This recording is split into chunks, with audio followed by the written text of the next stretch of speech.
Halo teman-teman, perkenalkan nama saya Vindi Novianti dari kelas MJ701. Di sini saya akan mempresentasikan UAS Manajemen Internasional terkait tugas RBT yang sebelumnya ya teman-teman. Baik, kita mulai saja. Di sini ada pendahuluan. Perkembangan bisnis global yang semakin dinamis menuntut perusahaan untuk memiliki strategi yang mampu menciptakan dan mempertahankan keunggulan kompetitif.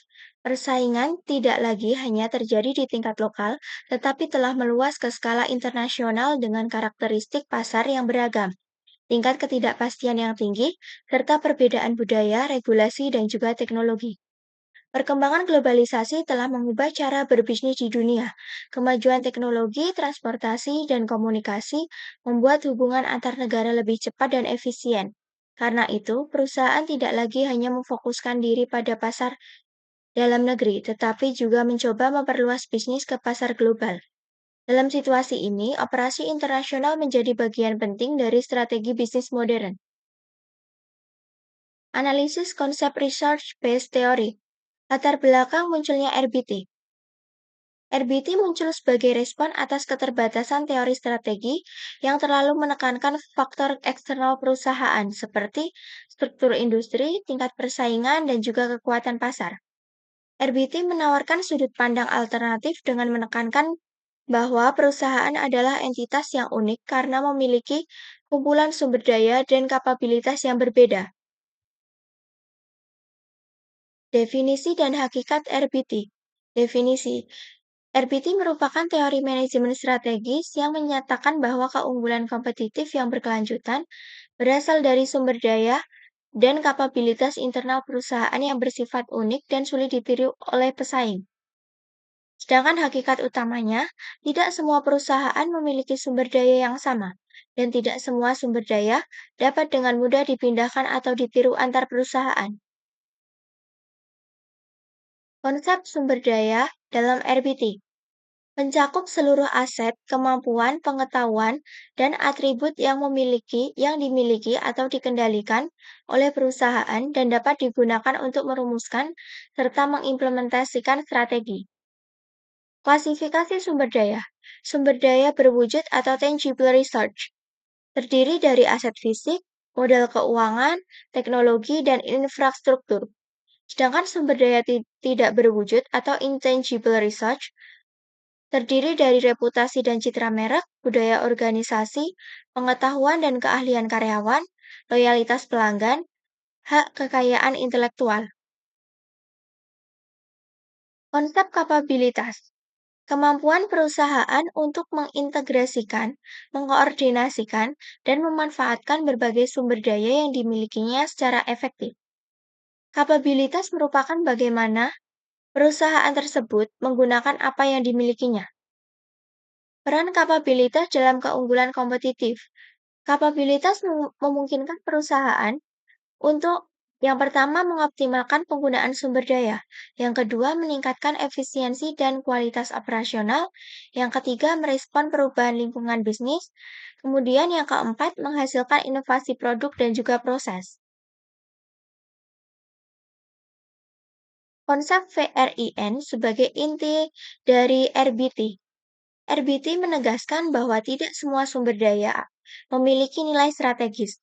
Gay Burney mengemukakan bahwa hanya sumber daya yang memenuhi kriteria VRIN yang mampu menciptakan keunggulan kompetitif berkelanjutan.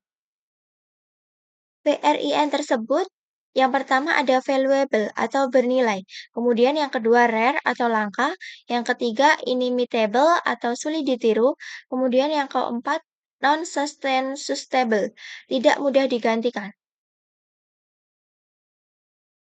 RBT sebagai alat analisis strategi internal.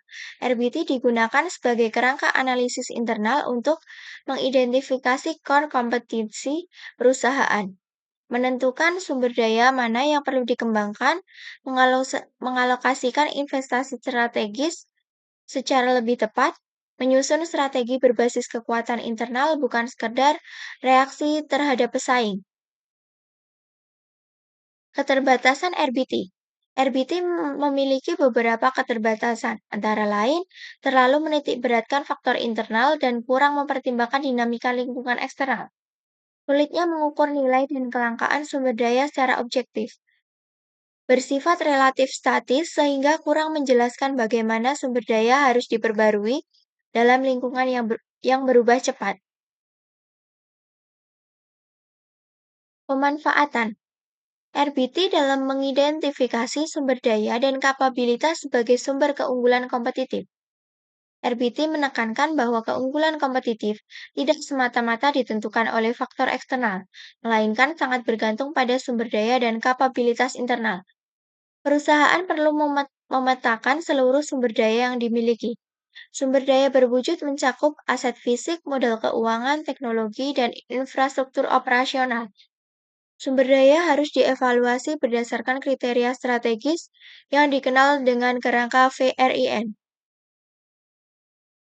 Kapabilitas merujuk pada kemampuan perusahaan untuk mengintegrasikan, mengkoordinasikan, dan memanfaatkan berbagai sumber daya yang dimiliki secara efektif. RBT juga membantu perusahaan mengidentifikasi core kompetensi yang menjadi ciri khas dan pembeda utama dalam persaingan. Operasi internasional. Dalam konteks research-based theory, operasi internasional mencakup seluruh aktivitas perusahaan yang dilakukan lintas negara, mulai dari produksi, pemasaran, distribusi, hingga pengelolaan sumber daya manusia.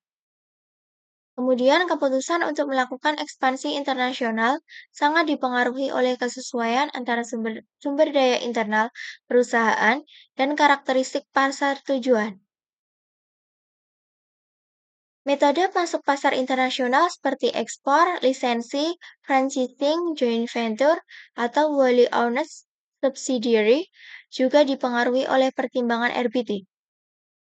Perusahaan harus mampu menyeimbangkan antara standarisasi global dan adaptasi lokal dengan memanfaatkan kapabilitas organisasional yang dimilikinya. RBT memberikan kerangka analis yang komprehensif dalam memahami keberhasilan dan kegagalan operasi internasional perusahaan. Berikut studi kasus Starbucks Corporation. Starbucks Corporation merupakan salah satu contoh perusahaan multinasional yang berhasil dalam memanfaatkan research-based theory dalam operasi internasionalnya. Starbucks berkembang dari sebuah kedai kopi lokal menjadi jaringan global dengan ribuan gerai di berbagai negara. Merek Starbucks tidak hanya mempresentasikan produk kopi, tetapi juga pengalaman pelanggan yang khas. Kapabilitas Starbucks dalam mengelola rantai pasar global merupakan faktor kunci dalam keberhasilan operasi internasionalnya. Dalam hal strategi internasional, Starbucks menerapkan pendekatan yang fleksibel dalam metode masuk pasar. Starbucks memilih joint venture dengan mitra lokal untuk memanfaatkan pengetahuan pasar dan jaringan distribusi yang dimiliki mitra tersebut. Starbucks juga menunjukkan kapabilitas adaptasi lokal yang kuat. Tantangan yang dihadapi adalah perbedaan budaya dan selera konsumen di berbagai negara. Selain itu, terdapat juga pengelolaan sumber daya manusia internasional. Kesimpulan dan rekomendasi. Kesimpulan, research-based theory memberikan kerangka yang kuat untuk memahami keunggulan kompetitif perusahaan dalam operasi internasional. Dari studi kasus Starbucks Corporation menunjukkan bahwa keberhasilan operasi internasional sangat dipengaruhi oleh kemampuan perusahaan dalam mengidentifikasi dan memanfaatkan sumber daya serta kapabilitas strategisnya. Rekomendasi, Starbucks terus berinvestasi dalam pengembangan sumber daya tidak berwujud, seperti merek, budaya organisasi, dan pengetahuan. Kemudian perusahaan perlu meningkatkan kapabilitas adaptasi dan inovasi untuk menghadapi perubahan lingkungan bisnis global. Manajer operasi internasional, penerapan RBT dapat membantu dalam pengambilan keputusan strategis yang lebih selaras dengan kekuatan internal perusahaan. Sekian dari saya, kurang lebihnya mohon maaf. Terima kasih.